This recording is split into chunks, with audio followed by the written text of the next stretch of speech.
विधिमंडळात रमी खेळताना दिसलेले आमदार माणिकराव कोकाटे यांची अखेर कृषी मंत्री पदावरून उचलबांगडी करण्यात आली आहे। गेल्या काही दिवसांपासून या प्रकरणावरून विरोधी पक्षांनी आक्रमक भूमिका घेतली होती।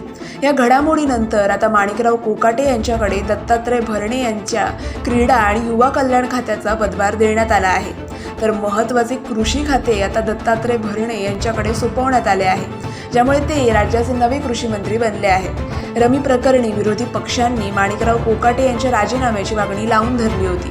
मात्र मुख्यमंत्री आणि उपमुख्यमंत्र्यांनी त्यांच्या पदाचा राजीनामा न घेता फक्त खाते बदलले आहे। माणिकराव कोकाटे यांना क्रीडा खाते मिळाल्यामुळे आता राज्यातील युवा आणि क्रीडापटू रमी खेळणार का, अशी टीका आता केली जात आहे।